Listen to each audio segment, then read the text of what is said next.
সালামু আলাইকুম সবাইকে। আজকে ৯ অক্টোবর ২০২১ শনিবার দিন।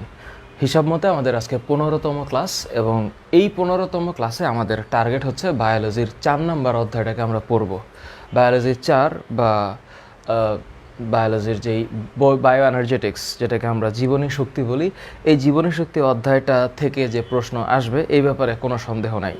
এবং আমার হিসাব মতে তোমরা যারা বায়োলজির স্টুডেন্ট, যাদের মানে মেইন সাবজেক্ট হচ্ছে বায়োলজি, হায়ার ম্যাথ না, তারা জানো যে এই অধ্যায়টা এমন যেটা হচ্ছে তোমরা যখন সবাইকে এসে যাবা, ইন্টারমিডিয়েটে উঠবা, ইন্টারমিডিয়েটে উঠলে এই চ্যাপ্টারটা হবে, মনে করো বেসিক চ্যাপ্টারটা হচ্ছে হাইয়েস্ট লেভেলের একটা বেসিক চ্যাপ্টার। সুতরাং আমি তোমাদের সবাইকে রিকোয়েস্ট করছি, তোমরা যুক্ত হলে তোমাদেরকে নিয়ে আমি বায়োলজির আজকের অধ্যায়টাকে ভালো মতো পড়ানোর চেষ্টা করব। তোমরা সবসময় জানো যে একটা অধ্যায়কে আমরা যখন পড়ি, অধ্যায়ের সব কিছু মানে ইউজুয়ালি যতটুকু কাভার করা যায়, মানে ফিজিক্সে কষ্ট হয় বেশি, কারণ ফিজিক্সে হচ্ছে ডাইভার্সিফিকেশনের কোনো শেষ নাই, বিচিত্র বিচিত্র ম্যাথ থাকে, কিন্তু বায়োলজি চাইলে কাভার করা যায়। হায়ার ম্যাথ একই রকম অবস্থা। হায়ার ম্যাথে যেমন ধরো ম্যাথের কোনো সীমা পরিসীমা নাই, বিভিন্ন রকমের ম্যাথ আসতে পারে, বাট এই বায়োলজিটাকে চাইলে খুব গ্রিপ করা যায় যে হ্যাঁ, তুমি বলতে পারবা যে এই অধ্যায়টা থেকে যদি কোনো রকমের প্রশ্ন পরীক্ষায় আসে আমি অ্যান্সার করতে পারবো। এই অধ্যায়টা থেকে এটা সম্ভব, কিন্তু ফিজিক্সের একটা অধ্যায় থেকে এটা সামটাইমস সম্ভব হয়ে ওঠে না। দেখা গেছে যে একই চ্যাপ্টার থেকে প্রশ্ন হচ্ছে কিন্তু অদ্ভুত রকমের প্রশ্ন হইতে পারে। সুতরাং থ্যাংক ইউ তন্ময়, ওয়ালাইকুম আসসালাম। তোমরা যারা যুক্ত হয়েছো, তোমরা যারা যুক্ত হও সবসময়, তোমাদেরকে নিয়ে আমার এই পথ চলা, এবং তোমরা আজকে আমার সাথে এই ১৫তম ক্লাসে যুক্ত হয়েছ, ভালোবাসা সবার জন্য। তোমরা নিশ্চিতভাবে জানো যে তোমাদেরকে অন্তত পক্ষে তোমাদের এই ব্যাচটাকে 4টা subject, physics, chemistry, biology, higher math, এটাকে ওভারঅল পার করার জন্য আমি যেদিন হায়ার ম্যাথ ক্লাস নেই সেদিন আমি বায়োলজির এক্সট্রা ক্লাস দেওয়ার চেষ্টা করি, আর আজকে বায়োলজি ক্লাস নিচ্ছি। হায়ার ম্যাথ তোমাদের তাদেরকে আমি অলরেডি কিন্তু 2টা লেকচার দিয়ে রাখছি, 9.2 এর 7 আর হচ্ছে 15 নম্বর অঙ্ক। যদিও 9.2 তোমাদের অনেকের করা আছে, তোমাদের অনেকেই বলেছো যে 8.3 শুরু করার জন্য আমি ত্রিকোণমিতিটা স্টার্ট করব, এবং ত্রিকোণমিতি স্টার্ট করলে একসাথে 20টা ক্লাস দিব, এবং ইনশাল্লাহ এই ক্লাসগুলো থাকবে 8.1, 2, 3 সবগুলোকে কাভার করে। তো চলো আজকে শুরু করা যাক এই অধ্যায়টা, যেটা আমরা আজকে পড়ব বলে মন স্থির করেছি। তোমাদের কাছে আমার রিকোয়েস্ট, এই যে বায়ো এনার্জেটিক্স, এই শব্দটাকে আমরা কেন এটা বলি, এই যে শব্দ বায়ো, এটাকে আমরা কি বোঝাই, এটা দিয়ে আমরা বোঝাই বায়ো মিন্স লাইফ। তার মানে এইটার বাংলা আমরা বলি হচ্ছে জীবনী, আর এনার্জেটিক্স এই শব্দটা হচ্ছে শক্তি। তো এই যে 2টা শব্দের যে কনভার্ট করার যে বিষয়, যে আমরা জানি যে সারা পৃথিবীতে উদ্ভিদ মাটি থেকে পানি আর হচ্ছে জলীয় মানে বাতাস থেকে কার্বন ডাইঅক্সাইড গ্রহণ করে আমাদের জন্য শর্করা উৎপন্ন করে। এটা তোমরা সেই বাচ্চাকাল থেকে পড়ে আসছো, কিন্তু বিশ্বাস করো এইটার কনসেপ্ট এত বেশি ডিপ, এত বেশি এখানে আছে লেখাপড়া, যে তোমরা আসলে এসএসসি বইয়ে কিছুই দেখতেছো না। মানে সালোকসংশ্লেষণ প্রক্রিয়াটা যে কত বড়, এটা যে কত বৃহৎ, এটা তোমরা কিছু দেখতেই পাচ্ছ না। তোমাদের সামনে যা আছে বইয়ের মধ্যে, এটা আসলে কিছুই না। মনে করো একটা বৃহৎ স্টেডিয়ামের সামনে গেট বন্ধ করে রাখছে, এরকম একটা অবস্থা।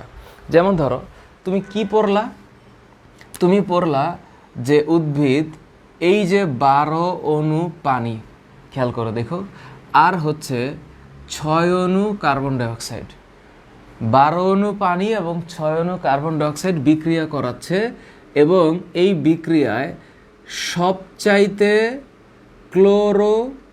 ক্লোরোফিল যেটা সবচাইতে ইম্পর্ট্যান্ট, এবং তার সাথে হচ্ছে সানলাইট। যেই 2টা জিনিস না থাকলে এই বিক্রিয়াটা হবেই না। খেয়াল করো, তোমরা আমাকে প্রশ্ন করো। ওয়ালাইকুম আসসালাম, সমস্যা নাই। আমি দেখতে পাচ্ছি এদিকে আমার প্রিয়ন্তী মল্লিক বাসে বসে ক্লাস করতেছে। বাবারে, তোমাদের আসলে লেখাপড়ার প্রতি টান, এই টানটাই তোমাদের জীবন উন্নত করবে। আমি জানি অনেকের হায়ার ম্যাথ আছে, হায়ার ম্যাথ তোমাদের যাদের আছে অলরেডি আমি তোমাদেরকে 2টা লেকচার আজকে দিয়েছি। 9.2টাকে কভার করার জন্য বলেছি, আমি আরও ক্লাস দিব এবং এরপরে আমি অসীম ধারা না, আগে ত্রিকোণমিতি শেষ করব, তারপর অসীম ধারায় যাব। তো আগে আজকে এটা একটু পড়াই নিই। এই যে 12 অণু পানি আর এই কার্বন ডাইঅক্সাইড যেটা আছে, এই কার্বন ডাইঅক্সাইড বিক্রিয়া করে তুমি কি বুঝলা? বিক্রিয়া করে সে উৎপন্ন করতেছে C6H12O6, এটার মানে হচ্ছে গ্লুকোজ, এটা তোমরা জানো, এবং উৎপন্ন করছে 6 অণু পানি এবং উৎপন্ন করছে 6 অণু অক্সিজেন। এবার তোমাদেরকে একটু বোঝাই দেই, তোমরা প্লিজ এটা আজীবন মাথায় রাখবা, যেটা আমি তোমাদেরকে এখন বলবো। একটু খেয়াল করো। আমি ভালো আছি, সবাইকে থ্যাংক ইউ। শাফি আহমেদ কিবরিয়া, তুমি আগের ভিডিওটা দেখে আসছো। তোমাদের কাছে রিকোয়েস্ট যে দয়া করে কোনো ধরনের আননেসেসারি কমেন্ট করার কোনো দরকার নাই। হ্যাঁ, চলো অন্তত, হ্যাঁ, রাতুল আহমেদ অভিক, আমি নিট উৎপাদন বুঝাই দিব ইনশাল্লাহ। থ্যাংক ইউ জিশা, আমার জিশার এটা ফেভারিট চ্যাপ্টার। থ্যাংক ইউ সোনা, থ্যাংক ইউ। এবার খেয়াল করো, তাকাও। তোমরা এখন বলতে পারো যে স্যার এটার থেকে যে এইটা হইল, কেমনে হইল?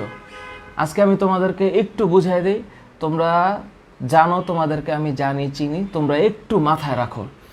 এই যে অক্সিজেন, এখানে একটা স্টার চিহ্ন দিলাম, আর এই যে অক্সিজেন, এখানে একটা স্টার চিহ্ন দিলাম। কেন জানো? একটু খেয়াল করো। এই যে 12টা অক্সিজেন, এই যে 12টা অক্সিজেন কমপ্লিটলি হচ্ছে এই প্রোডাকশন। তার মানে সালোক সংশ্লেষণ প্রক্রিয়ায়, প্লিজ মাথায় রাখো কি বলতেছি, সালোক সংশ্লেষণ প্রক্রিয়ায় যে অক্সিজেন উৎপন্ন হয়, মানে গাছ যে অক্সিজেনটা ছাড়ে, সেটা সম্পূর্ণভাবে এই পানি থেকে আসে, এই কার্বন ডাইঅক্সাইড থেকে আসে না, এই পানি থেকে আসে। ওকে, মন থাকবে? অর্থাৎ যদি পরীক্ষায়, তোমাদের পরীক্ষায় কি প্রশ্ন আসতে পারে, তোমাদের পরীক্ষায়, মানে আমার কাছে মনে হয়েছে যে তোমাদের এসএসসি সিলেবাসে যতটা অ্যাসাইনমেন্ট এ যাবৎকালে দিছে, ওই সজল রাব্বির অঙ্কের চাইতেও কাগজ 10টা না 20টা, তার চাইতেও কঠিন অ্যাসাইনমেন্ট দিছে এই অধ্যায়ের উপরে। এত বিচ্ছিরি একটা অ্যাসাইনমেন্ট যে একটা অ্যামিবা লুডুগুডির মধ্যে ডান থেকে বামে, উপর থেকে নিচে যায়, গেলে হচ্ছে ওই পাশে এক্স, এই পাশে ওয়াই, ওই পাশে জেড, জেড সমান বি প্লাস সি, এক্স সর্বোচ্চ, আবার ওয়াই সর্বনিম্ন, তারপরে এই পাশ থেকে ওই পাশে গেলে নিট উৎপাদন 0 হয়ে যাবে। মানে অদ্ভুত ব্যাপার। আমি অ্যাসাইনমেন্ট সমাধান করতে গিয়া সব সজল রাব্বির অ্যাসাইনমেন্ট নিয়ে যদ্দূর না ভাবছি, তার চাইতে বেশি ভাবছি এটা নিয়ে, যে এত ভয়াবহ একটা জিনিস ছিল। এখন খেয়াল করো, এই যে 12টা পানি, এই 12টা পানি, 12টার অক্সিজেন হচ্ছে এই 12টা অক্সিজেন, প্লিজ বুঝো। আচ্ছা, এই যে 12 দুগুণে 24টা হাইড্রোজেন না, এই 24টা হাইড্রোজেনের চেহারা দেখো। এই যে এইটা গেছে, 12টা গেছে এইখানে, এই যে 12টা, আর এই 24টার এই হচ্ছে 12টা। তার মানে যেই হাইড্রোজেনগুলো উৎপন্ন হচ্ছে, সেই হাইড্রোজেন হচ্ছে যে এখান থেকে আসতেছে। আর এই যে তুমি এখানে 6 দুগুণে 12টা অক্সিজেন দেখতে পাচ্ছ, এই যে 12টা অক্সিজেন, এই 12 অক্সিজেনের ভাঙ্গনটা দেখো। এই 12টা অক্সিজেনের কাহিনী হচ্ছে যে এইখানে গেছে 6টা, এই যে 6টা, আর এইখানে গেছে 6টা। খেয়াল করো। আর এই যে কার্বন দেখতে পাচ্ছ না, ওর রাস্তা একটাই, ওর অন্য কোনো রাস্তা নাই। ওর রাস্তা হচ্ছে এই যে এইটা, এই হচ্ছে সালোক সংশ্লেষণ প্রক্রিয়ার ভাঙন বৈশিষ্ট্য। তোমাদেরকে কেউ যদি প্রশ্ন করে যে সালোক সংশ্লেষণ প্রক্রিয়াটা কি, তখন তুমি প্রথম কথা বলবা যে এটা এমন একটা বিক্রিয়া, এমন একটা প্রক্রিয়া, যে প্রক্রিয়াটা পৃথিবীর সবচাইতে দামি বিক্রিয়া, পৃথিবীর সবচাইতে ইম্পর্ট্যান্ট রিয়াকশন এটা। কেন? কারণ এই রিয়াকশন হচ্ছে এমন যে রিয়াকশন পরিবেশের সাথে জীবের সম্পর্ক তৈরি করতেছে। এখন তোমাদের পরীক্ষায় এখান থেকে সবচেয়ে বেশি প্রশ্নটা কি আসে, এটিপিকে কেন বায়োলজিক্যাল কয়েন বলা হয়, কেন জৈব মুদ্রা বলা হয়, এই হচ্ছে একটা প্রশ্ন। ফটোফসফোরাইলেশন কি, ফটোলাইসিস কি, সালোক সংশ্লেষণ কাকে বলে, সবাত শ্বসন কি, অবাত শ্বসন কি, থাইলাকয়েড মেমব্রেনে কি হয়, ক্লোরোফিল কি, এই চ্যাপ্টারে কি প্রশ্ন আছে তুমি বলো। তুমি এই কালের যত টেস্ট পেপার আছে সব টেস্ট পেপার থেকে এই চ্যাপ্টার থেকে প্রশ্ন বাইর করো, আর আজকের 1 ঘন্টা ক্লাসটা করো। একটু শুনো, আমি বুঝিয়ে দিব। ইমরান হোসেন, আমি আসতেছি, সমস্যা নাই। আচ্ছা, এখানে ম্যাথ স্টুডেন্ট, হায়ার ম্যাথের স্টুডেন্ট আছে, সুতরাং আগে একটু শুনো। হ্যাঁ, এই কথাটা মন থাকবে, আজকের পর কিন্তু ভুলবে না। এবার তোমরা তোমাদের বইটার মধ্যে যাও। তোমাদের বইটার মধ্যে তোমরা সবচাইতে বেশি গ্যাঞ্জামে পড়তেছো এইটা নিয়ে, কিন্তু এইটার ব্যাখ্যা আমি অনেকবার দিয়েছি। এটা হচ্ছে সবাত শ্বসনের 4টা স্টেপের মধ্যে কি কি প্রোডাকশন হয়, তাই না? তোমরা একটা জিনিস মাথায় রাখো, এখানে ব্যাখ্যা দিয়েছে এখনও গ্লুকোজ থেকে 38টা এটিপি হয়। অ্যাকচুয়ালি 38টা এটিপি হয় না, এখানে 36টা এটিপি হয়। 2টা এটিপি বেশি খরচ হয়। এই যে 38টা এটিপি এখানে হয়, এই যে ব্যাখ্যাটা দিছে তোমরা 38টাই লিখবা, কিন্তু তোমরা যখন ইন্টারমিডিয়েটে যাবা তখন শুনবা এখানে 36টা এটিপি উৎপন্ন হয়। আচ্ছা, এরপর তোমরা এই চ্যাপ্টারের মধ্যে সবচাইতে বেশি যেটা প্রবলেম ফেস করেছো, আমাকে বলেছো যে স্যার এই চিত্রগুলো বুঝি নাই, কিন্তু এই চিত্রের ব্যাখ্যা দিয়ে আমি ফেসবুকে লাইভ ক্লাস করাইছি। যে পাতার উপরে যে আবরণ, এটার নাম কি? এটার নাম হচ্ছে, মনে রাখতে হবে, প্যালিসেড প্যারেনকাইমা। আর পাতার নিচের যে আবরণ, এটার নাম স্পঞ্জি প্যারেনকাইমা। তো ওই স্পঞ্জি প্যারেনকাইমার মধ্যে হচ্ছে ছিদ্র থাকে, যে ছিদ্র দিয়ে এই পানি বাইর হয়ে যায়। আর পাতার উপরে যে প্যালিসেড প্যারেনকাইমা লেয়ার থাকে, এখানে ক্লোরোফিল থাকে, এবং এই ক্লোরোফিলের মধ্যেই আসল ঘটনাটা ঘটতেছে। ক্লোরোফিল একটা রঞ্জক কণিকা, পিগমেন্টস, একটা রাসায়নিক পদার্থ। এখন পাতার কোষের ভিতরে যে প্লাস্টিড আছে, সেই প্লাস্টিডের ভিতরে থাইলাকয়েড মেমব্রেনের ভিতরে ক্লোরোফিল আছে। সেই ক্লোরোফিলের কাজ হচ্ছে এই সূর্যের আলো যখন পাতায় পড়ে, তখন সূর্যের আলো থেকে শক্তি গ্রহণ করে সে এই বিক্রিয়াটা করায়। এবং এইখানে এত বেশি পরিমাণে পড়ালেখা আছে যে তোমরা আসলে, আবারও বলতেছি, তোমরা এখনও কিছুই দেখো নাই। এই বিক্রিয়াটা আমি যত সহজে লিখে দিছি, বিক্রিয়াটা আসলে এত সোজা না। আমি তো হুট করে লিখে দিছি 1 line, but this is not 1 line. আচ্ছা, সুতরাং এখন এবার চলো একটু পড়া স্টার্ট করা যাক। এতক্ষণ শুনলেন শিরোনাম, এবার চলুন বিস্তারিত। স্যার, আমাকে একটু বলেন, বইয়ের মধ্যে যে এটিপি লিখছে, এটিপি খেয়াল করো। তোমাদের বইয়ের মধ্যে এই যে প্রথম যে চিত্রটা আছে, এই চিত্রটা বুঝো। এই যে চিত্রটা একটু খেয়াল করো, এই যে এখানে 3টা হলুদ গোল্লা আছে না, এই 3টা হলুদ গোল্লা হচ্ছে ফসফেট। এই ফসফেটের সাথে এই যে গোল্লাটা আছে না, এটার নাম হচ্ছে, মনে রাখবা, এটা নাইট্রোজেন ক্ষারক অ্যাডেনিন। তো এইটার সাথে, এই যে অ্যাডেনিনের সাথে একটা নাইট্রোজেন ক্ষারক যুক্ত হলে এটার নাম হচ্ছে অ্যাডিনোসিন ট্রাইফসফেট।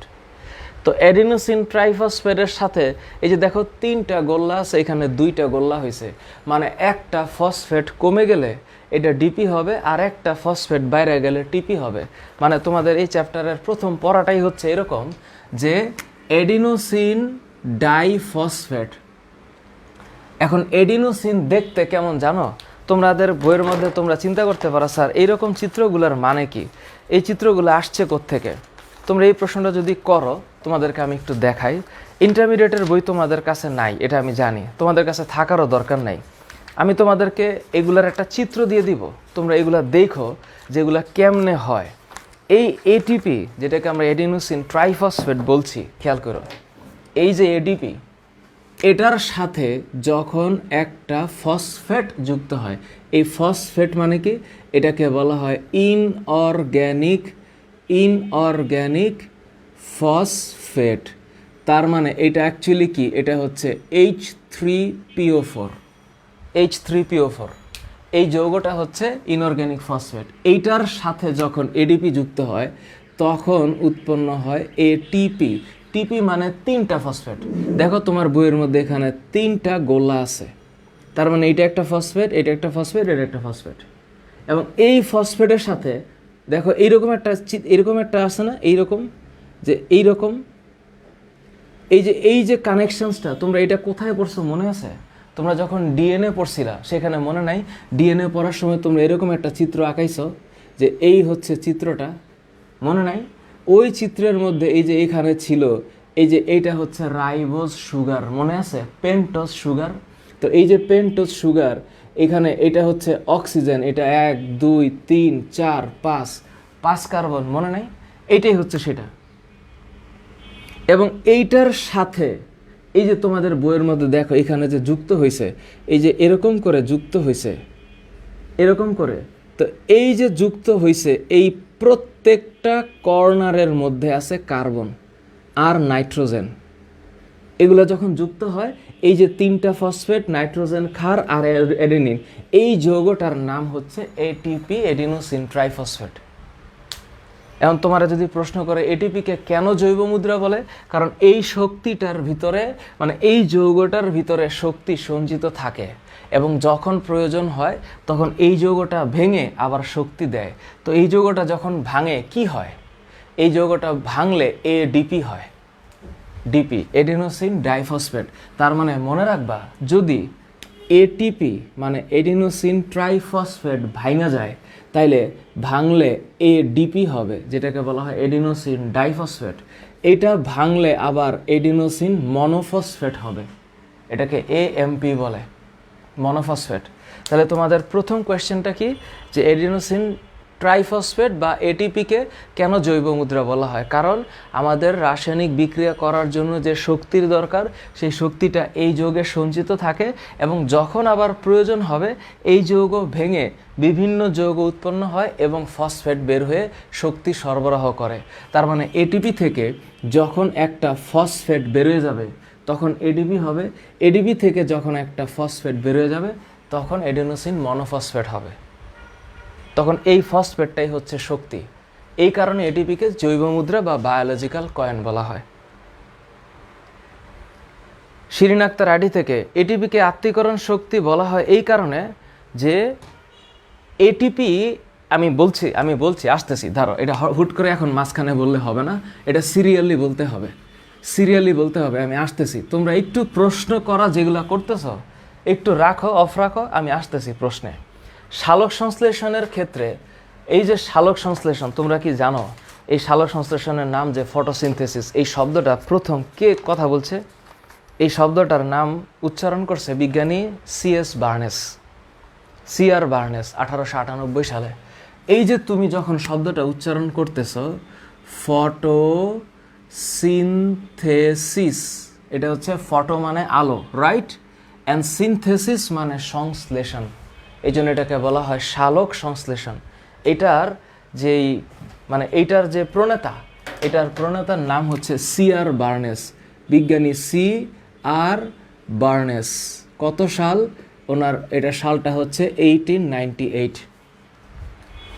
এই 1898 সালে ইনি প্রথম এই শব্দটা উচ্চারণ করেছেন এবং এটার ব্যাখ্যা হচ্ছে, এরপরে অনেক গবেষণার পরে বিজ্ঞানী ব্ল্যাকম্যান, ওনার নাম হচ্ছে ব্ল্যাকম্যান, এই ব্ল্যাকম্যান উনি 1905 সালে আইসা এই ফটোসিনথেসিসটাকে 2টা অংশে ভাগ করছে। কি? একটা হচ্ছে আলোক পর্যায়, যেটাকে আমরা লাইট ডিপেন্ডেন্ট ফেজ বলছি, এটাকে বলা হয় এলডিপি। আর একটা হচ্ছে আলোক নিরপেক্ষ পর্যায়। তোমরা একটু মনোযোগ দাও, তোমাদের যত প্রশ্ন আছে এই সব প্রশ্নের উত্তর পাওয়া যাবে। একটা হচ্ছে লাইট ইন্ডিপেন্ডেন্ট ফেজ। এখন তুমি বলতে পারো, স্যার আলোক পর্যায়ের নামই তো আলোক পর্যায়, এটা তো বুঝতেই পারতেছো যে এইখানে সূর্যের আলো দরকার।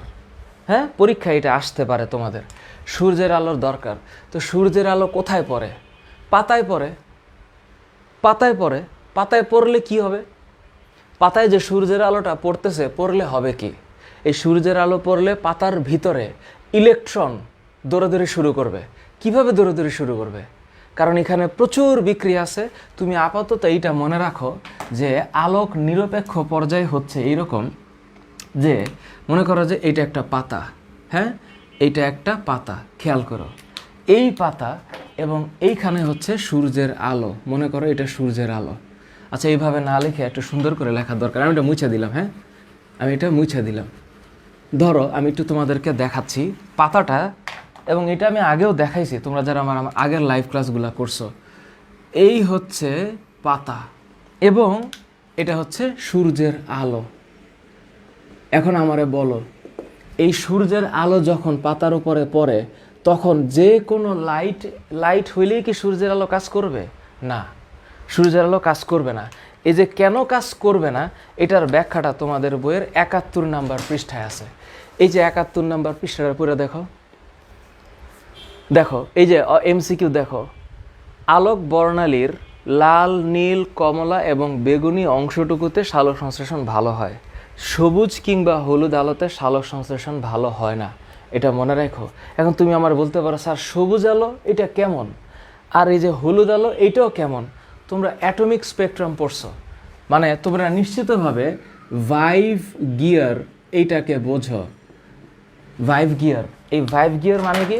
এই ভাইভ গিয়ার মানে হচ্ছে violet, Indigo, blue, green, yellow, orange, red. তো এর মধ্যে এই যে গ্রিন আর ইয়েলো এই দুইটা লাইটে সালোক সংশ্লেষণ কম হয়, কম। এটাই এখানে বলছে।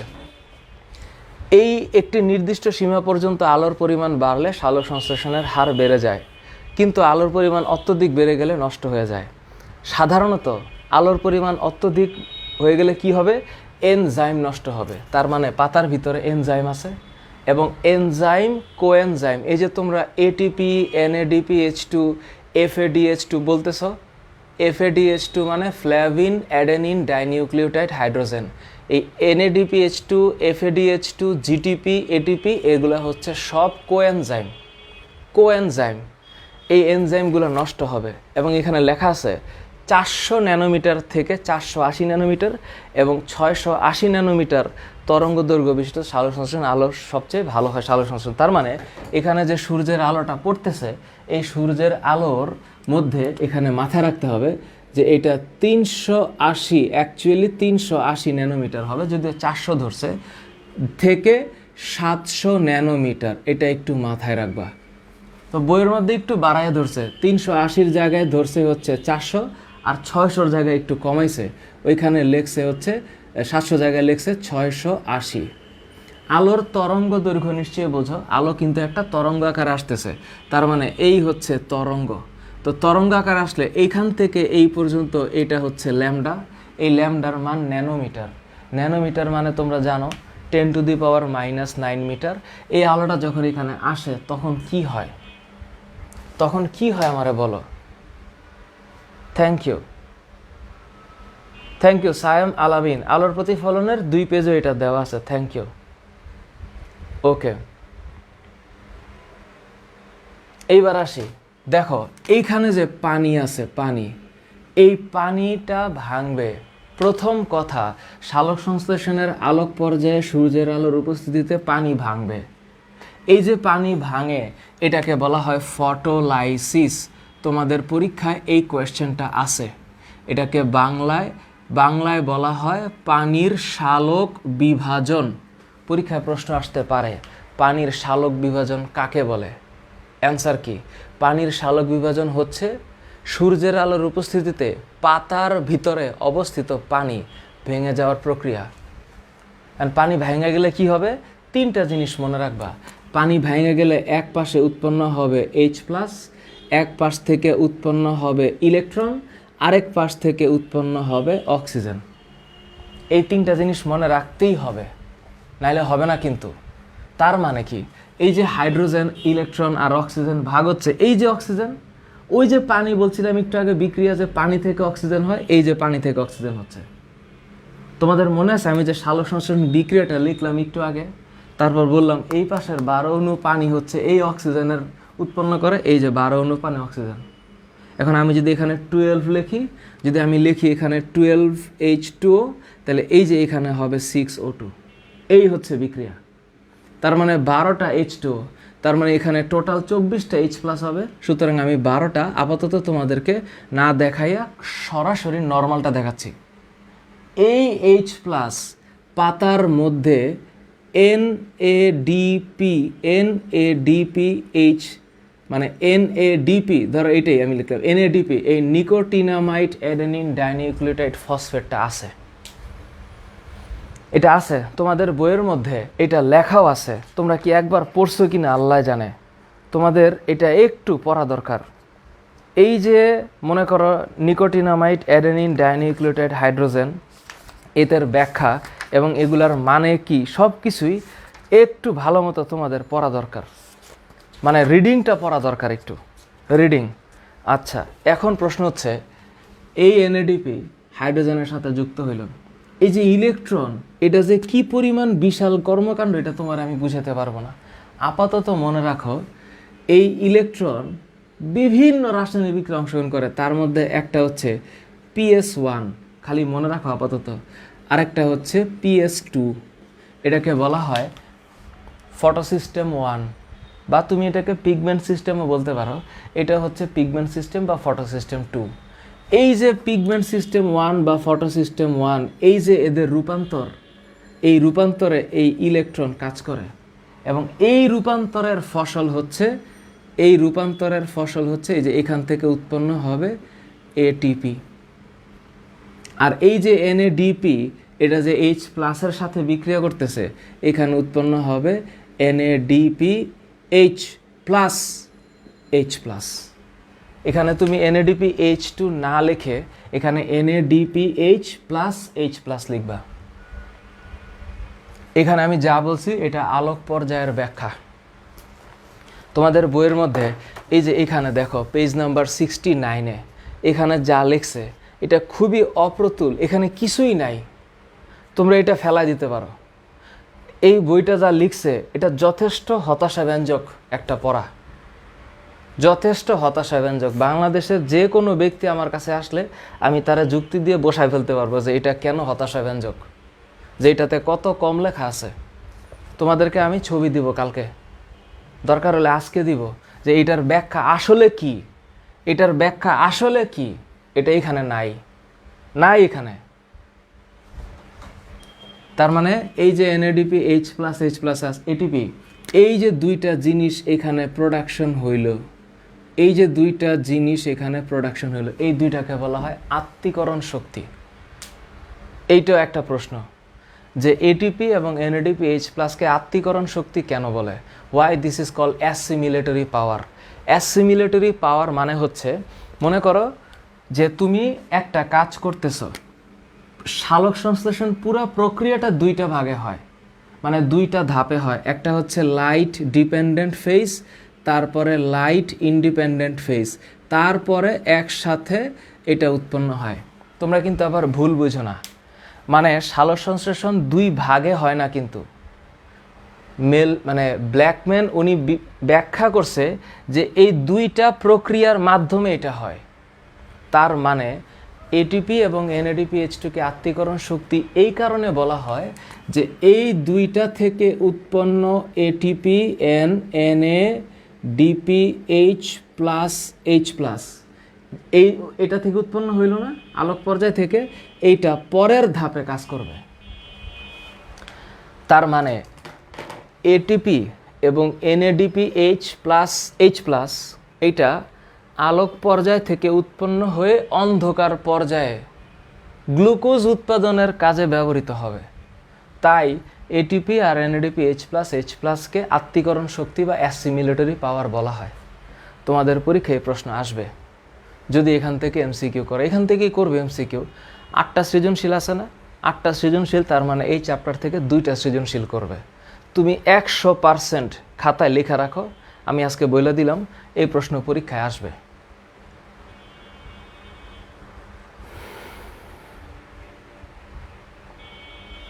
আদনান আহমেদ, তুমি এটা কি বললা? H2O2 থেকে ইলেকট্রন কেমনে উৎপন্ন হয়? মানে এটা কেমিস্ট্রির 8 নম্বর চ্যাপ্টারের পড়া, তড়িৎ বিশ্লেষণে। H2O ভাঙলে যে H প্লাস OH মাইনাস ওই যে ইলেকট্রন উৎপন্ন হয়, এটা কেমিস্ট্রির 8 নম্বর চ্যাপ্টারের বেসিক।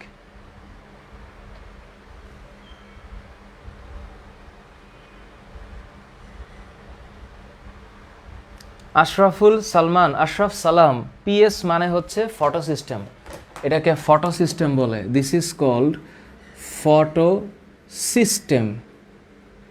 ফটো সিস্টেম 1 আর ফটো সিস্টেম 2 ইন্টারমিডিয়েটে উঠলে তোমরা পড়বা, যদি তোমাদের মন চায় এটা একটু পড়ে, আমি ব্যাখ্যা দিছি, তোমরা একটু দেখতে পারো। এই যে ফটো সিস্টেম 1, এটার মানে হচ্ছে ফসফোরাইলেশন। এবার এটার ব্যাখ্যা আমি তোমাদেরকে দিচ্ছি, একটু একটু শোনো। এই যে এডিপি, এটা হচ্ছে অ্যাডিনোসিন ডাইফসফেট, এইটার সাথে আরেকটা ফসফেট যুক্ত হলে পরে এটা এটিপি হবে। তো এখানে যে এটিপি হচ্ছে এইভাবেই হচ্ছে, এডিনোসিন ডাইফসফেটের সাথে আরেকটা ফসফেট যুক্ত হয়েই এটিপি হচ্ছে। এই যে হচ্ছে এটিপি, ফসফেট যে যুক্ত হচ্ছে, এটার নাম হচ্ছে ফসফোরাইলেশন। তোমাদের পরীক্ষায় এটা ক নাম্বারে আসতে পারে যে ফসফোরাইলেশন এটাকে কাকে বলে? My dear English version students, if the questions is like what is photophosphorylation, please write the process of adding phosphate with adenine dinucleotide phosphate with the help of sunlight. This is called adenosine. This is called photophosphorylation. এই যে phosphate যুক্ত হচ্ছে এটার নাম phosphorylation. যদি Sunlight এখানে help করে তখন এটার নামের আগে হালকা করে আমাদেরকে এই ফটো শব্দটা বসাইতে হবে। এখন যদি কোনো প্রশ্ন হয় যে ফটোফসফোরাইলেশন কি, তাহলে সংজ্ঞা কি হবে? কোনো যৌগের সাথে সূর্যের আলোর উপস্থিতিতে ফসফেট যুক্ত হওয়ার প্রক্রিয়ার নাম ফটোফসফোরাইলেশন। এবং এইটাও মাথা রেখো, ফটোফসফোরাইলেশন কয় ধরনের জানো? 2 ধরনের, একটা হচ্ছে চক্রীয় আর একটা অচক্রীয়। তোমাদের এগুলো কোনো কিছুই পড়ার দরকার নাই, আপাতত আসবে না, কিন্তু মাথায় রাখো এগুলো তোমাদের পড়া লাগবে সামনে। তাহলে এক হচ্ছে চক্রীয়, আরেকটা হচ্ছে অচক্রীয়। চক্রীয় এবং অচক্রীয় ফটোফসফোরাইলেশন।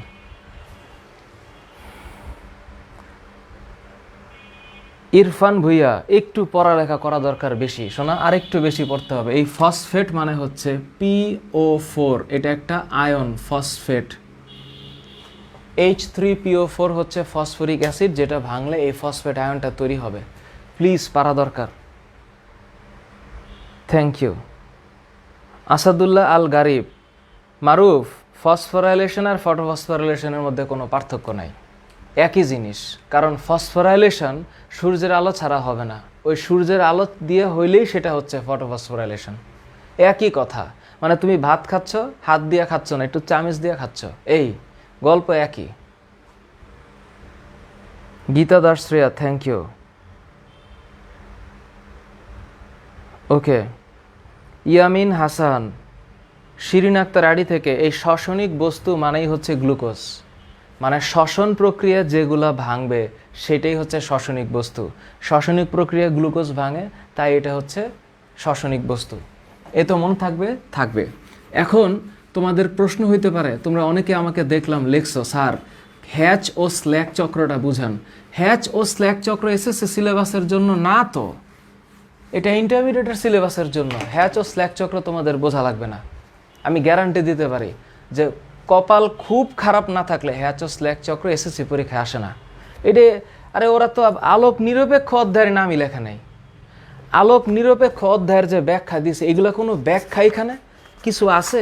এই যে কেলভিন চক্রের যে ব্যাখ্যা দিছে 4 লাইন, এটা কোনো কথা? এটা কেলভিন চক্র? জীবনেও না। তোমরা কেলভিন চক্রের চেহারা দেখবা, আমি তোমাদেরকে যা পড়াই, এই যে কেলভিন চক্রের চেহারা হচ্ছে এটা, এই যে এটা কেলভিন চক্র,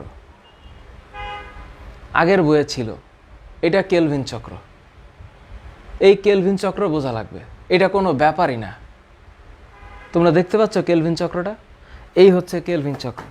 এটা শুরু হয় কি দিয়া? তোমাদের খালি 6 থেকে 7টা জিনিস মনে রাখা লাগবে, যে রাইবোলুজ, এই যৌগটার নাম হচ্ছে রাইবোলুজ, 1,5 বিসফসফেট। এটার মানে বোঝো? এটার মানে হচ্ছে রাইবোলুজ এটা হচ্ছে 5 কার্বনের যৌগ।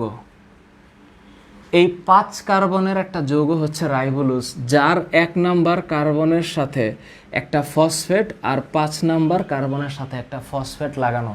এই কারণে এটাকে রাইবোলুজ 1,5 বিসফসফেট বলে। এটা হচ্ছে একটা 5 কার্বনের যৌগ। এবং তোমাদেরকে এখন একটা ইন্টারেস্টিং ফ্যাক্টর বলতেছি, শোনো। এই রাইবোলুজ 1,5 বিসফসফেটের সাথে বাতাস থেকে, পরিবেশ থেকে এই যে কার্বন ডাইঅক্সাইড ঢোকায়, এই এনজাইমটার নাম কি জানো? পৃথিবীর সবচাইতে দামি এনজাইম। পৃথিবীর সবচাইতে দামি এনজাইমটা হচ্ছে এখানে কাজ করে। বলতে পারো দামি এনজাইমটার নাম কি? Rubisco enzyme. নামটা কখনো ভুলবা না, আজকে মাথায় ঢুকায় রাখো। এই এনজাইমটার নাম হচ্ছে রুবিস্কো এনজাইম। এই যে RUBISCO, রুবিস্কো এনজাইম। এই রুবিস্কো এনজাইম হচ্ছে সেই এনজাইম যে পরিবেশের থেকে কার্বন ডাইঅক্সাইড টাইনা গাছের ভিতরে ঢুকাইতে পারে। এই যে তোমরা বলো গাছ হচ্ছে কার্বন ডাইঅক্সাইড গ্রহণ করে, কেমনে গ্রহণ করে? এই যে এমনে, এই যে কার্বন ডাইঅক্সাইড গ্রহণ করে। কার্বন ডাইঅক্সাইড গাছের পাতার ভিতরে ঢোকে কেমনে? তুমি যে বলো কার্বন ডাইঅক্সাইড গাছ গ্রহণ করে, এই যে এমনে, রুবিস্কো এনজাইম।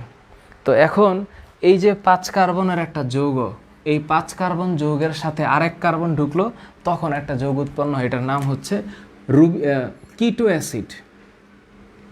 কিটো অ্যাসিড। তোমাদের এগুলো মন থাকবে না? অবশ্যই থাকবে। তো কিটো অ্যাসিড, তো এই কিটো অ্যাসিড কি 6 কার্বন বিশিষ্ট যৌগ।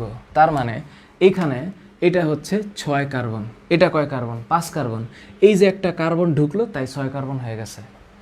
এই কিটো অ্যাসিড ভাঙা যাবে, এই কিটো অ্যাসিড ভাঙা যাবে, ভাঙা দুইটা যৌগের নাম যৌগ উৎপন্ন করবে। নামগুলো একটু কঠিন, কিন্তু তোমরা পারবা। অস্থায়ী keto acid, thank you. Rubisco enzyme, thank you. Shammi Sadia, thank you. এখন প্রশ্ন হচ্ছে এই কিটো অ্যাসিড, তারপরে এই কিটো অ্যাসিড ভাঙা যে যৌগটা উৎপন্ন হবে, এটার নাম হচ্ছে গ্লিসারালডিহাইড 3 ফসফেট। তোমরা নামটা মনে রাখতে পারবা, আমার বিশ্বাস পারবা তোমরা। এটার নাম হচ্ছে গ্লিসারালডি। ওই যে তোমরা কেমিস্ট্রিতে পড়ছো না অ্যালডিহাইড, এটা হচ্ছে গ্লিসারালডিহাইড। গ্লিসারালডিহাইড 3 ফসফেট, মন থাকবে, গ্লিসারালডিহাইড 3 ফসফেট। আচ্ছা, তার আগে আমি আরেকটা জিনিস লিখে দিই, সরি, তোমাদের এটার আগে আরেকটা জিনিস লেখা উচিত। 3 ফসফোগ্লিসারিক অ্যাসিড, এটা লিখে দিই, নাইলে এটা আসলে পূর্ণ হবে না। এটা হচ্ছে 3 ফসফোগ্লিসারিক অ্যাসিড। এটা লেখার আমি আসলে ভুল করছি, এটা লেখা উচিত আগেই ছিল, কিন্তু এটা কেন আমি তোমাদেরকে বলি। এই যে কিটো অ্যাসিড যে 6 কার্বন, এই 3 ফসফোগ্লিসারিক হচ্ছে 3 কার্বন, মানে এই যৌগটাই হচ্ছে 3 কার্বন। তাহলে কয় অণু উৎপন্ন হবে? 2 অণু। তার মানে এখান থেকে এটা হচ্ছে 2 অণু উৎপন্ন হবে। কেন? এটা তো 6 কার্বন, তাহলে 6 কার্বন যদি ভাঙে 3 করে ভাঙবে, 3 করে ভাঙবে। তাহলে এই যে ফসফোগ্লিসারিক অ্যাসিড, এটা হচ্ছে এই চক্রের প্রথম স্থায়ী পদার্থ। এই কারণে এই যৌগটাকে বলা হয় C3 চক্র, বা এই চক্রটাকে বলা হয় C3 চক্র। এই চক্রের নাম হচ্ছে C3 সাইকেল। কেন? কারণ যেই চক্রটা আবিষ্কার করেছে বিজ্ঞানী কেলভিন, এই কারণে এর নাম কেলভিন চক্র। এই চক্রটার নাম কেলভিন কারণ এই চক্রের প্রথম স্থায়ী পদার্থ হচ্ছে এটা 3 ফসফোগ্লিসারিক অ্যাসিড। এরপরে কি উৎপন্ন হয়? এই 3 ফসফোগ্লিসারিক অ্যাসিড থেকে 2টা ভাগ হবে। একটা উৎপন্ন করবে এই যে গ্লিসারালডিহাইড, যেটা বলছিলাম, গ্লিসারালডিহাইড। শব্দটা একটু কঠিন নাকি? গ্লিসারালডিহাইড 3 ফসফেট, এই হলো একটা যৌগ। আরেকটা যৌগের নাম হচ্ছে ডাইহাইড্রক্সি এসিটোন ফসফেট, মানে 2টা hydroxy 2 carbon phosphate, dihydroxy acetone phosphate. তাহলে এটার নাম হচ্ছে ডাইহাইড্রক্সি এসিটোন ফসফেট। এই এতটুকু মনে রাখা লাগবে, আর কিচ্ছু না। তারপর কি হবে জানো? এখানে অনেক কিছু আছে, আমি তো অনেক কিছু লিখতেছি না। এই যৌগ আর এই যৌগ থেকে একসাথে উৎপন্ন হবে রাইবোলুজ 5 ফসফেট এই রাইবোলুজ 5 ফসফেট থেকে এই চক্র চলতে থাকবে। আবার এই দুইটা মিলে উৎপন্ন হবে হচ্ছে এই যে C6H12O6, এই হচ্ছে গ্লুকোজ। এইটাই হচ্ছে C3 সাইকেল, এইটাই C3 সাইকেল, আর কিছু না। তবে তোমরা বিশ্বাস করো, এখানে আমি কয়টা স্টেপ লিখছি? 1 2 3 4 5 6, তাই না? এখানে স্টেপ আছে আরও 15টা, আমি 6টা লিখছি। এখানে স্টেপ আছে 15টা। আমি ইন্টারমিডিয়েটের লেকচারটা তোমাদেরকে দিব না, ইন্টারমিডিয়েটের ব্যাচে আমি এটা পড়াই। এই যে অ্যাকচুয়াল চক্র, এটা হচ্ছে অ্যাকচুয়াল চক্র। যদি C3 সাইকেল শিখতে হয় তাহলে এটা শিখতে হবে। তোমাদের বইয়ের দিকে তাকাইলে চোখে কিছুই দেখবা না, মানে তাকায় থাকবা কিন্তু সব অন্ধকার দেখবা। কি লেখছে আর কি বোঝাইছে ওরাই জানে যে এটা কি বইটা লিখলো। স্যাড লাগে আমার কাছে, এটা এটা কি লেখছে। এটা অন্তত এই চ্যাপ্টারটা ব্যাখ্যা করা দরকার ছিল যে কোত্থেকে কি হয়। তুমি চিন্তা করতে পারো বইয়ের মধ্যে, আমি যখন বইটার দিকে তাকাই, মানে ফিজিক্স বায়োলজি সেম অবস্থা, একই। এনে 4 লাইন লিখছে, এখানে এই যে 70 নম্বর পৃষ্ঠায় 4 লাইন, শেষ, লেখা বসে আছে। সব আবিষ্কার করেছে, এত সালে নোবেল পেয়েছে, আলহামদুলিল্লাহ, সবাই মিলে জিলাপি খাবো, গুড বাই, আল্লাহ হাফেজ, টাটা, শেষ। ওমা, তো এখানে আবার যে C4 চক্র, এটা তো দেখলেই তোমরা চিন্তা করবা ভাই রে ভাই এটা কি। এই যে C4 চক্র, যেটা হ্যাচ ও স্ল্যাক চক্র, এটাও আমি পড়াইছি, ইন্টারমিডিয়েটের ব্যাচে আছে। এই যে এটা হচ্ছে C4 সাইকেল। এই যে C4 সাইকেলের চেহারাটা হচ্ছে এরকম। তোমাদেরকে এটা ব্যাখ্যা করতে গেলে তো তোমাদের মাথায় আরেকটা আকাশ ভেঙে পড়বে। স্যার এগুলো কি বলেন, বান্ডেল শীত কোষ, মেসোফিল কোষ, এগুলো তো পরীক্ষা আসবে না। হ্যাঁ, আসবে না। এটা যদি পরীক্ষা আসে তোমরা এটাই লিখবা।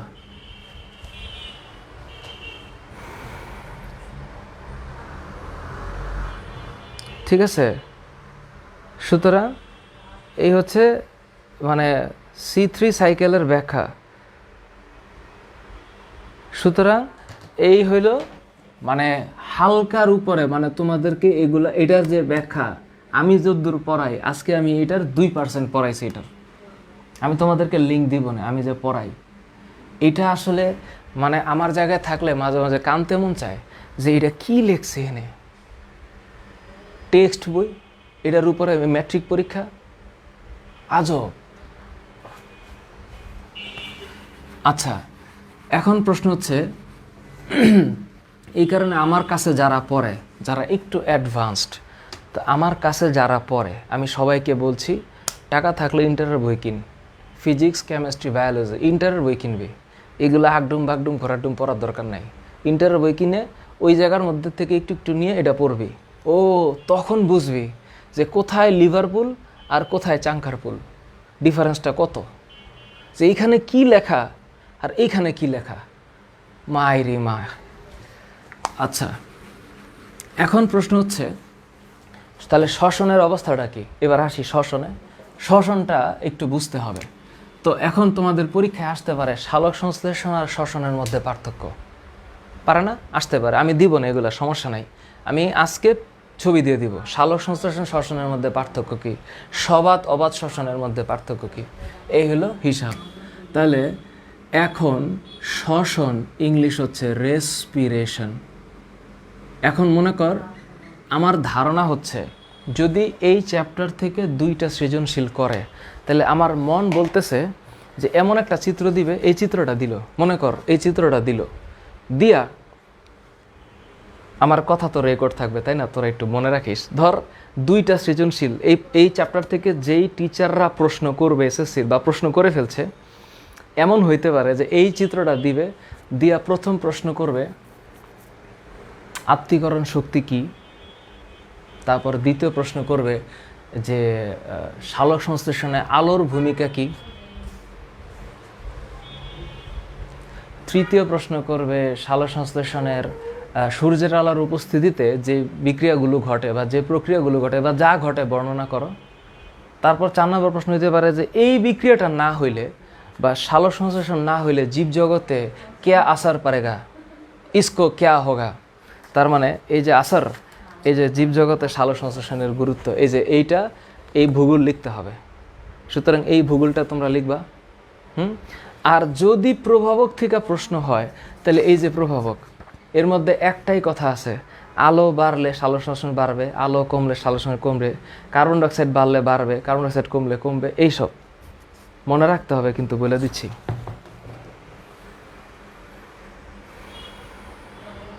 ওকে, সালোক সংশ্লেষণ। আচ্ছা, সুতরাং এখন নিলয় রহমান, ক্লাস আরও তাড়াতাড়ি স্টার্ট করতে হবে, এটা আগে বাদ দাও। আমি যতক্ষণ সময় পড়াই, যতটুক পড়াই, এতটুক তুমি বুঝলে কিনা তা বলো। হ্যাঁ, ক্লাস কখন থেকে স্টার্ট করবে সেটা আমার বিষয়, দয়া করে টাইম নিয়ে কথা বলবো না। আমি যতটুক টাইম পড়াই বা যতটুক যেই গভীরতা পর্যন্ত পড়াই, ওই গভীরতাটুকু তুমি ধরতে পারছো কিনা সেটা বলো। মানে এটার মানে এইটা না যে কেউ 120 মিনিট পড়াইছে, অনেক পড়াইছে, আর কেউ 40 মিনিট পড়াইছে মানে কম পড়াইছে। এই ধারণা মাথার থেকে সরায় ফেলো, নাহলে এই লেখাপড়া করে জীবনে কিচ্ছু হবে না। আমি তোমাকে প্রমাণ দিয়ে দিতে পারবো যে কেউ 220 মিনিট পড়াইছে, যা পড়াইছে এই পুরা পড়ানো 30 মিনিটে পড়ানো সম্ভব। ঠিক আছে? তাহলে তোমাদের অবস্থা ওই সকল রুগীদের মতো হবে যে ডাক্তারের কাছে গেলাম, মাত্র 10 টাকার ওষুধ দিল। এটা কোনো ডাক্তার হইল? অথচ আরেক ডাক্তারের কাছে গেছি, 1500 টাকার ওষুধ দিছে। আরে গুড, ভেরি গুড, মেলা টাকার ওষুধ, নাইলে কোন ডাক্তার হইল? এগুলো মাথার থেকে সরাইতে হবে।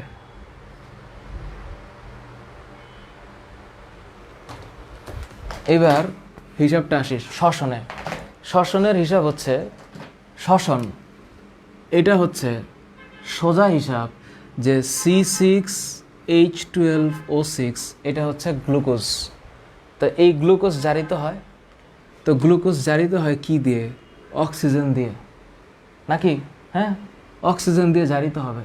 তো এই জারণ প্রক্রিয়া শেষে, দিন শেষে উৎপন্ন হয় কার্বন ডাইঅক্সাইড, প্লাস দিন শেষে উৎপন্ন হয় হচ্ছে H2O জলীয় বাষ্প, আর উৎপন্ন হয় হচ্ছে 38 ATP। এখন তুমি বলতে পারো তাহলে স্যার দুইটার মধ্যে পার্থক্য কি? পার্থক্য হইল এই যে গ্লুকোজ যেটা আমরা গ্রহণ করলাম, তাই না? মনে রাখবা, এই যে বিদ্যা আদান প্রদান, চিকিৎসা সেবা আদান প্রদান, এগুলা কখনো কোয়ান্টিফাই করা যায় না, সময় দিয়ে নির্ধারণ করা যায় না। সময়, এগুলার জন্য আত্মার বন্ধন লাগে। সময় দিয়ে হিসাব করলে ব্যবসা হয়ে যাবে। এই যে C6H12O6 আর এই যে অক্সিজেন, এই যে বিক্রিয়া করছে, কার্বন ডাইঅক্সাইড, পানি, 38 ATP। সরি, আমার আরেকটা কথা বলে না বলে থাকতে পারছি না, যে ব্যবসার কথা বললাম। তুমি তো বলতে পারো যে স্যার আপনিও তো স্যার বেতন নিচ্ছেন, তোমাদের কারো কোনো ধারণা আছে যে এই ব্যাচে কত স্টুডেন্ট ফ্রি পড়তেছে? এই ব্যাচে কত স্টুডেন্ট 50 টাকা দিয়ে ভর্তি হয়েছে? এই ব্যাচে অসংখ্য স্টুডেন্ট 30 টাকা দিয়ে ভর্তি হয়েছে। সুতরাং ব্যবসা শব্দটা খুব টাফ।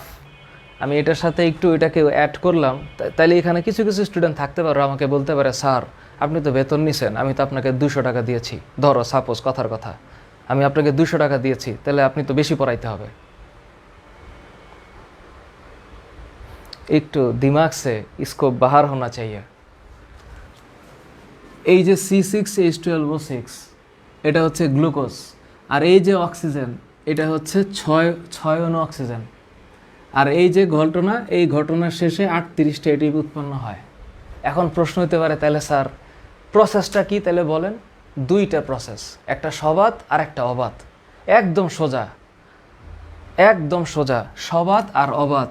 এই যে একটা প্রসেস যেটার নাম হচ্ছে সবাত, এটাকে বলা হয় অ্যারোবিক রেসপিরেশন, অ্যারোবিক। আর এইটা হচ্ছে অবাত, এটাকে বলা হয় anaerobic respiration. So what about aerobic and anaerobic? Aerobic মানে যেখানে সম্পূর্ণভাবে অক্সিজেন লাগবেই, আর অবাত হচ্ছে যেখানে অক্সিজেনটা লাগবে না। মোহাম্মদ সিরাজ উল্লাহ আইডি থেকে আল্লাহর ওয়াস্তে একটু ব্রেনটা ডেভেলপ করতে হবে শোনা, ব্রেনটা ডেভেলপ করতে হবে। আজকে হায়ার ম্যাথ এক্সাম হবে, সালোক সংশ্লেষণ আর শ্বসন একসাথে ঘটে।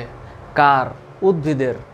সালোক সংশ্লেষণ তার প্রাণীর বডিতে হবে না, সালোক সংশ্লেষণ কেবল উদ্ভিদের বডিতেই হবে, আমাদের বডিতে শ্বসন হবে এটা।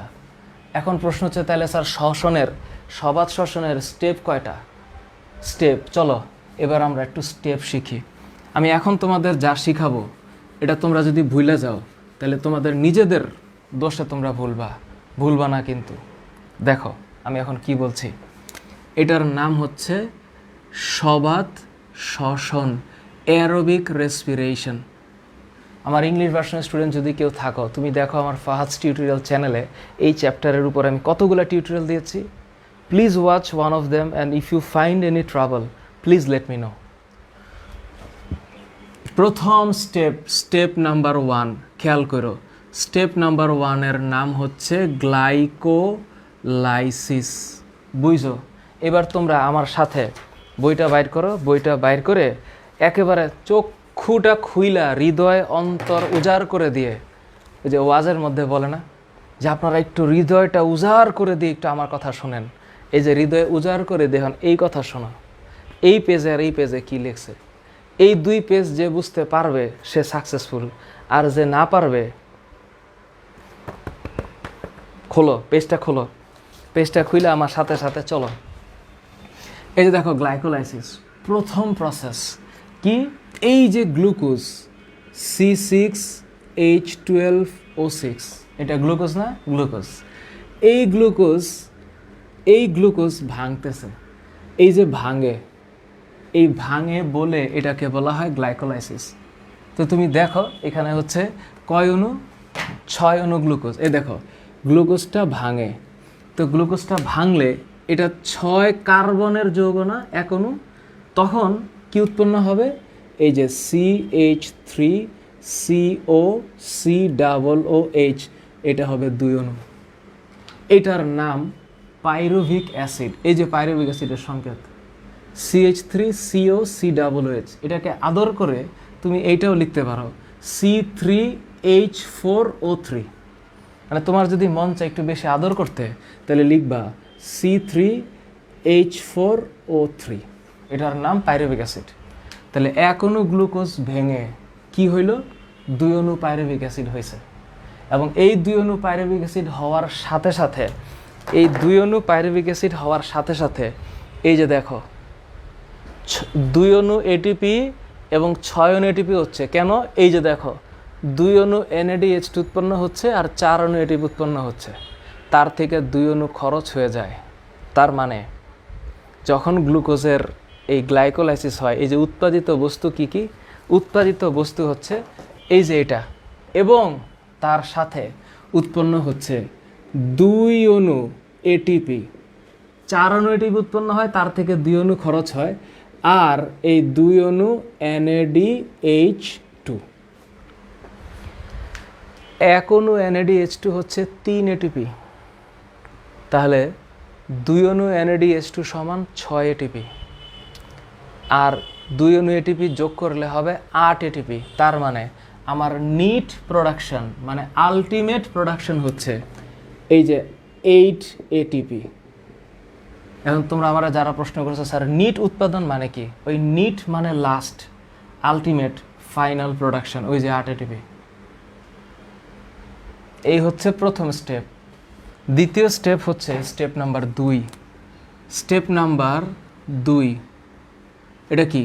এটার নাম হচ্ছে অ্যাসিটাইল কোএ প্রোডাকশন। কয় স্যার অ্যাসিটাইল কোএটা কি? কোএ মানে কি? অ্যাসিটাইল কোএ মানে হচ্ছে কোএনজাইম। ওই যে পাইরুভিক অ্যাসিড, এই যে 2 অণু পাইরুভিক অ্যাসিড CH3COCOOH। এখন এই পাইরুভিক অ্যাসিড যখন বিক্রিয়া করে অ্যাসিটাইল কোএ হয়, এখন অ্যাসিটাইল কোয়ের যে বিষয়টা, এটা তো লিখতে গেলে আসলে একটু গ্যাঞ্জাম লেগে যাবে। মানে এটা কেমন করে তোমাদেরকে বলি, মানে এটা যখন ভাঙে অ্যাসিটাইল কোয়ে সৃষ্টি হয়, কোত্থেকে? পাইরুভিক অ্যাসিড থেকে। এটা 2 অণু। এখান থেকে কার্বন ডাইঅক্সাইড বের হয়ে যাবে, এই যে কার্বন ডাইঅক্সাইড।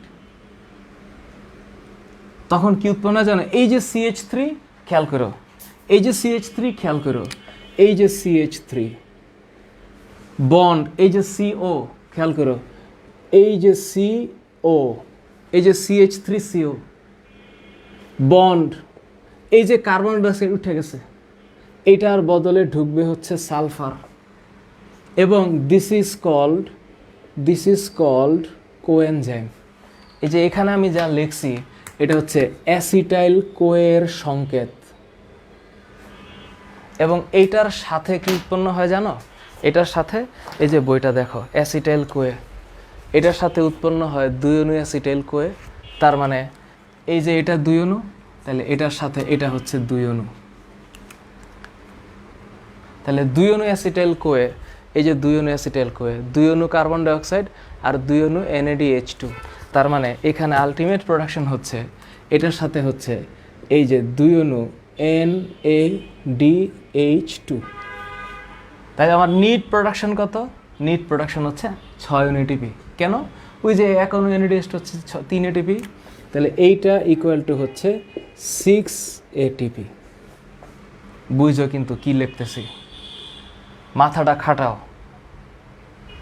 মাথা খাটাও, টিচার সব বুঝায় দিবে আর তুমি একেবারে সুন্দর করে সব ক্লিয়ার হবে না, নিজের মাথা খাটাইতে হবে। স্টেপ নাম্বার 3, এটার নাম হচ্ছে সবচাইতে দামি বিক্রিয়া, এইটার নাম হচ্ছে ক্রেবস সাইকেল। এইবার কি হয়? এইবার এই মামুর বেটা অ্যাসিটাইল কোয়ে এটা এখন ক্রেবস চক্রে প্রবেশ করে। ক্রেবস চক্রে এখন লিখতে গেলে আজকের রাত পার হয়ে যাবে। ক্রেবস চক্র, তো এখানে কয় অণু? 2 অণু। তাহলে 1 অণু অ্যাসিটাইল কোয়ে, এইটা ক্রেবস চক্রে প্রবেশ করে। আরেক অণু অ্যাসিটাইল কোয়ে, এইটাও ক্রেবস চক্রে প্রবেশ করে।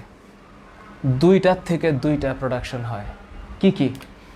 এখান থেকে প্রোডাকশন হয় হচ্ছে 2টা থেকে প্রোডাকশন হয় 3 NADH2, একটা FADH2, একটা GTP।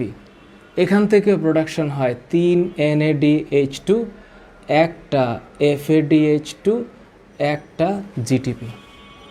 তার মানে কি? তোমাদের বইয়ের মধ্যে যে আছে লেখা, এই যে এইখানে না 2 NADH2, এটা আসলে 2 অণু হবে না। তোমরা একটু দাগ দিয়ে কাইটা দাও, এটা আসলে 1 অণু হবে, এটা 2 হবে না, এইটা 2 হবে না। This is not 2, this should be 1। তার মানে টোটাল প্রোডাকশন কত? এবার আসো নিট প্রোডাকশন। নিট প্রোডাকশন হচ্ছে এই 3 অণু 6 অণু NADH2। তো 6 অণু NADH2 মানে 3 6 18, এটা হচ্ছে 18 ATP। এবার 1 অণু FADH2 সমান 2 ATP। এগুলো কোথায় লেখা আছে? তোমাদের বইয়ের মধ্যেই লেখা আছে। এই যে এখানে লেখা আছে, এই যে এখানে, যে কত অণু ATP, কত অণু NADH2, কত অণু ATP এর সমান। তাহলে 2 অণু FADH2 মানে হচ্ছে 4 ATP, আর 2 অণু GTP, এই যে একটা, তাহলে এটা হচ্ছে 2 অণু ATP। ঠিক আছে, এখন তুমি জয়েন করো, যোগ করো, দেখো কত হয়। করো, এই যে 8, এই যে 6, 8 আর 6 কত? 14, 14 আর 18 কত? 32, 32 আর 4 কত? 36, 36 আর 2 কত? 38। এই হচ্ছে টোটাল 38 ATPর হিসাব।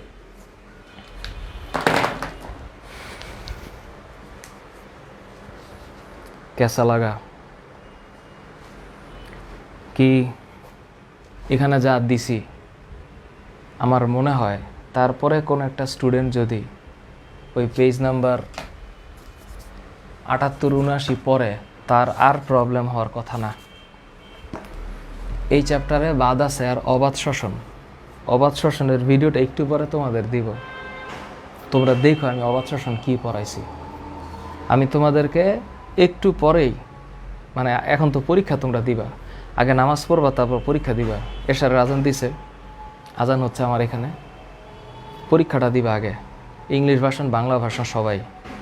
আগামী ক্লাসে এই চ্যাপ্টারের বাকি অংশ পড়াবো এবং তার সাথে তোমাদের রুটিনে আমি যে রুটিনটা দিয়েছি সেখানে ফিজিক্সের 4 নাম্বার চ্যাপ্টারটা সামহাও অ্যাবসেন্ট আছে। ফিজিক্সের 4 নাম্বার চ্যাপ্টারটারে কী করব, তোমাদের অনেকের প্রশ্ন, স্যার ব্যয়িত শক্তি, এইটা নিয়ে যে তোমরা টেনশন করতেছো, ফিজিক্সওয়ালারা তো আজকে নাই, অনেকেই আছে, মানে যাদের হায়ার ম্যাথ আজকে আছে তারা আজকে নাই, এই কারণে এই ব্যাখ্যাটা দিব না। ব্যয়িত শক্তি আউটপুট ইনপুট হিসাব কেমনে আমি পড়াই দিব, চিন্তা করো না। এটা পারছো? Nadira Chowdhury, thank you.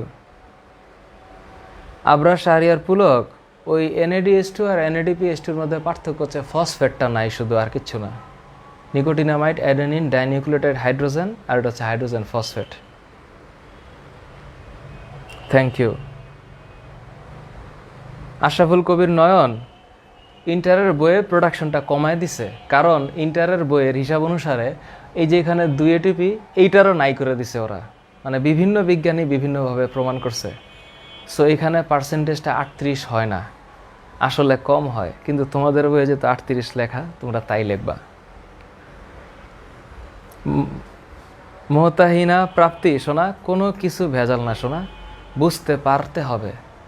সমস্যা কি জানো, আমাদের তকদিরটা খারাপ, তা না হইলে আমি সরি টু সে, কাউরে এটা বইল না, this is not written good.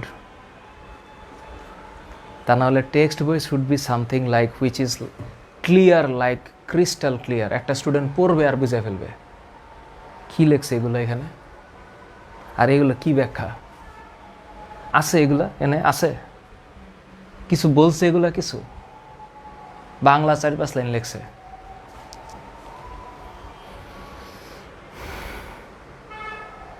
C3 cycle যেভাবে বুঝাইছেন ওইটা বইতে নাই, আমি জানি প্রিন্স রিফাত আলামিন, আমি জানি নাই, কিন্তু তারপর আমি বলছি, কারণ আমি জানি বইয়ে নাই। এখন বইয়ের মধ্যে যে নাই, বইয়ের মধ্যে যা আছে ওটা পড়াইতে আমার লাগবে 20 মিনিট, শেষ, দেখবা চোখের সামনে অধ্যায় শেষ হয়ে গেছে, টেরও পাবো না, কিন্তু এগুলো নাই কিছু। অ্যাকচুয়াল ব্যাখ্যা হচ্ছে এটা। Thank you. আচ্ছা, এই যে সাইম আলামিন একটা প্রশ্ন করছে, স্যার স্টেপ নাম্বার তো আরেকটা বাকি, স্টেপ নাম্বার 4 বাকি না? ওই যে 4-এ কী হয় জানো? খুব গুড কোয়েশ্চেন। স্টেপ নাম্বার 4 হচ্ছে ইলেকট্রন ট্রান্সপোর্ট সিস্টেম, ETS। এই যে NADH2, FADH2, GTP এগুলো ছিল, এগুলা সবাই মিলে হচ্ছে ATP-তে পরিণত হবে, এইটাই হচ্ছে ইলেকট্রন ট্রান্সপোর্ট সিস্টেমের ব্যাখ্যা। তোমরা চিন্তা করো না, আগামীকালকে সকালে আমি এগুলার সামগ্রিক ছবি দিব, তোমরা দেখলেই বুঝবা যে কি দেখতেছো আর বইয়ে কি আছে, দেখবা, ঠিক আছে? 1, 2 হচ্ছে একটু পরে পরীক্ষা, পরীক্ষাটা দাও। 3, আগামী ক্লাসে তোমরা এটার সৃজনশীল কী আসে এটা ব্যাখ্যা দিব, আর MCQ ব্যাখ্যা দিব। আল্লাহ হাফেজ, good night everybody, stay well, stay good.